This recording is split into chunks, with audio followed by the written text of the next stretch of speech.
안녕하세요. MIJ 미디어스쿨 김현기 목사입니다. 지난 시간에 이어서 오늘은 노출에 대한 두 번째 이야기를 좀 해보려고 하는데요. 노출, 세 가지의 요소를 갖고 있습니다.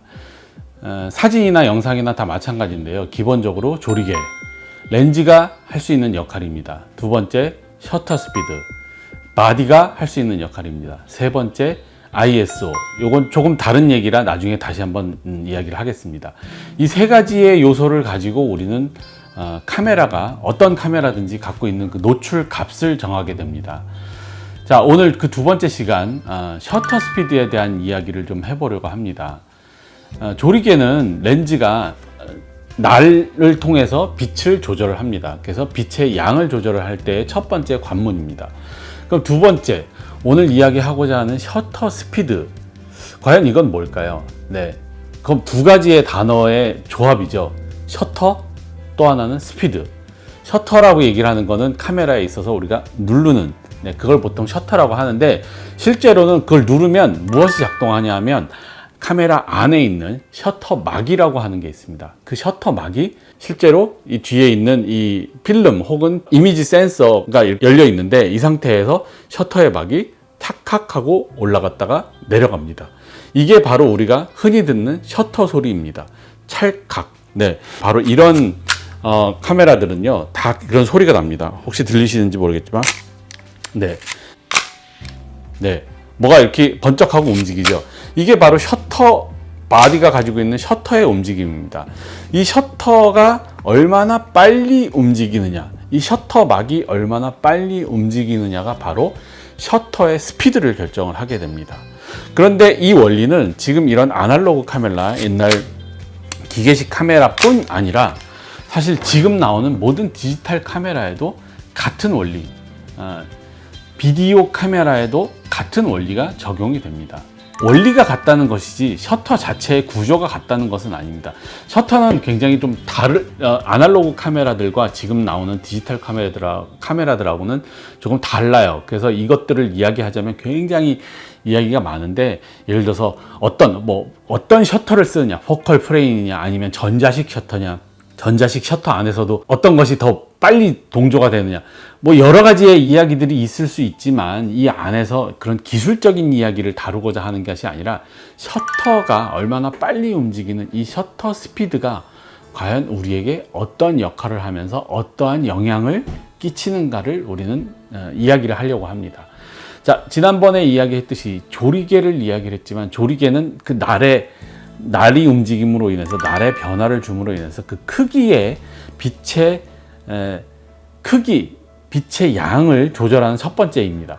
그럼 셔터는 이렇게 빨리 움직임으로 인해서 얼마나 짧은 순간에 빛에 노출이 되느냐의 문제를 이야기하는 거죠. 자, 1초 똑딱 하는 시간을 1초 동안 열고 1초 있다가 닫으면 바로 1초의 노출 시간을 갖게 됩니다. 그래서 셔터는 시간의 개념으로 이야기를 합니다. 1초를 얼만큼 더 잘게 쪼개느냐에 따라서 고속 셔터로 점점 가게 되는 거죠. 1초 그러면 똑딱 이런 시간이지만 2분의 1초는 똑 하는 동안에 셔터가 이미 올라갔다 내려간다는 의미이고요. 자, 4분의 1초 그러면 똑딱을 4개로 나눴을 때 그 한 포인트만큼 올라갔다 내려온다는 얘기고, 8분의 1초, 16분의 1초 이런 식으로 계속 값이 올라가는데요. 쭉 올라가서 1000분의 1초가 되면은 1초를 1000개로 나눈 거에 한 번만큼 셔터가 빨리 움직인다는 의미입니다.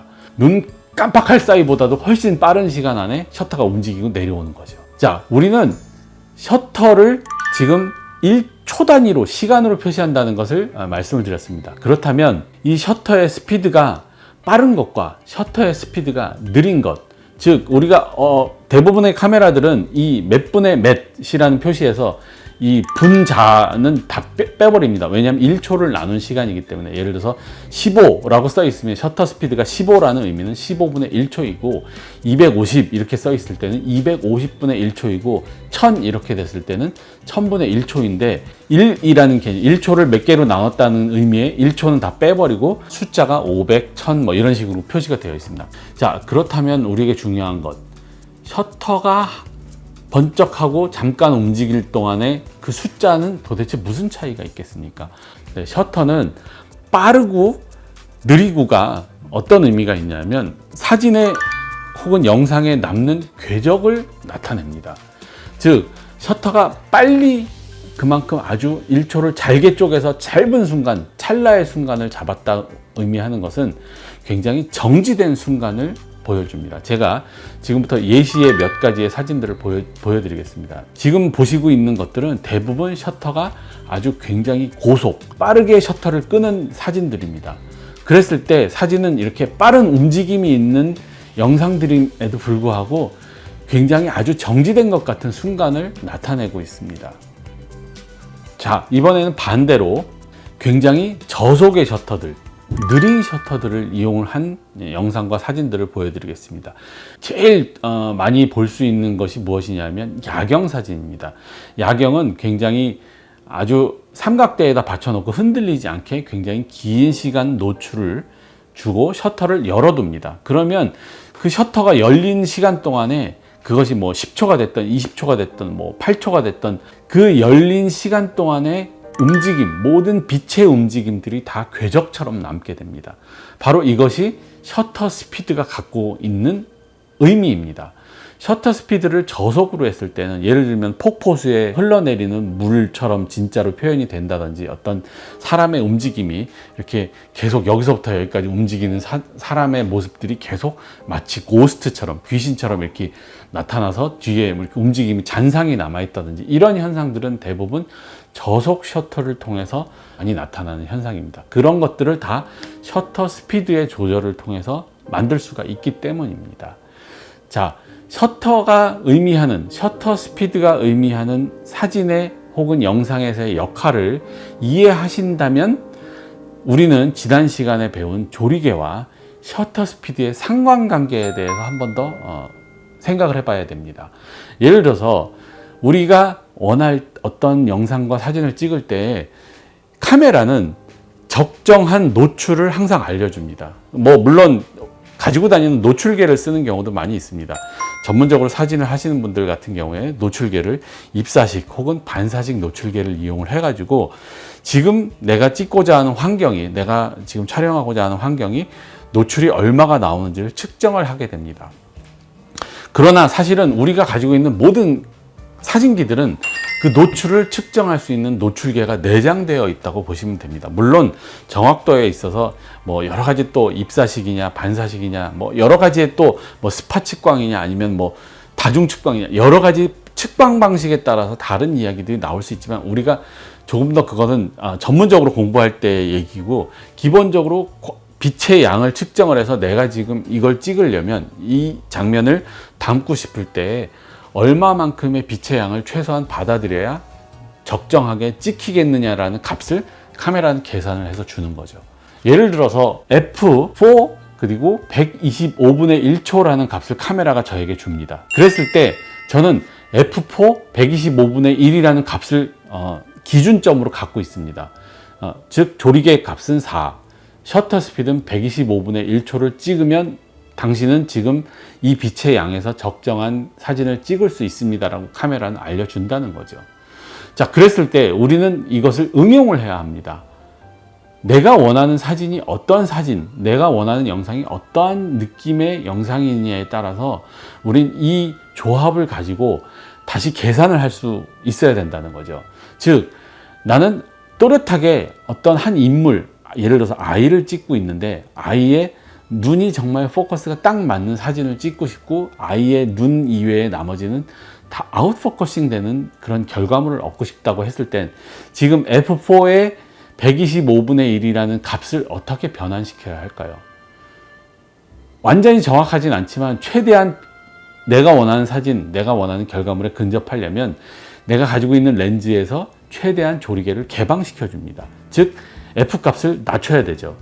1.4 렌즈를 가지고 있다고 쳤을 때 제가 지금 가지고 있는 이 렌즈가 1.4의 렌즈인데 1.4의 조리개 값으로 변환을 시키려면 F4라는 적정 노출에서 3스탑을 내려가야 되는 거죠.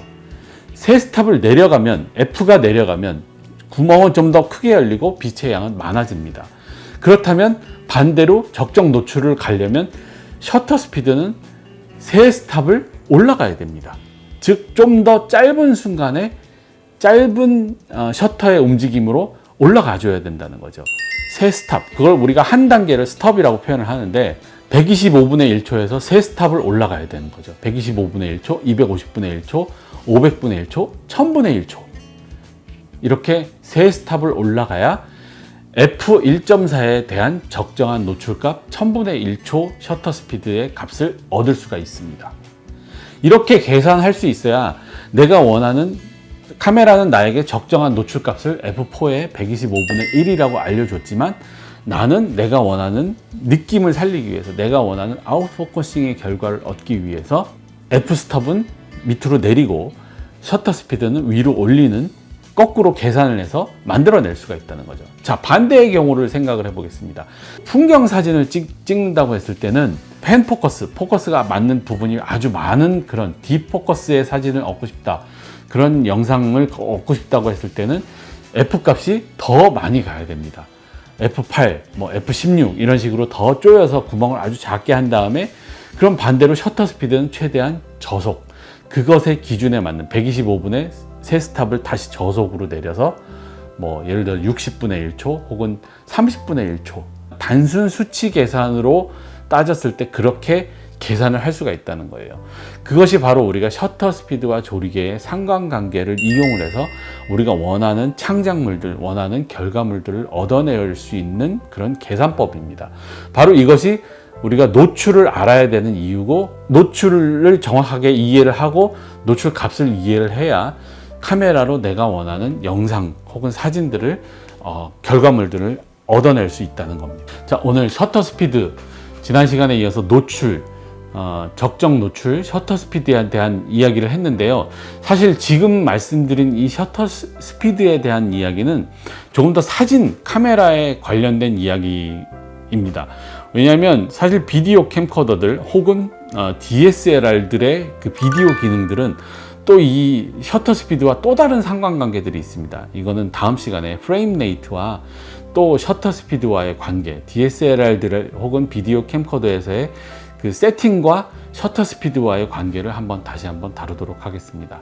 그럼 오늘도 좋아요, 구독 눌러주시고요. 다음 시간에 만나 뵙도록 하겠습니다. 안녕히 계십시오.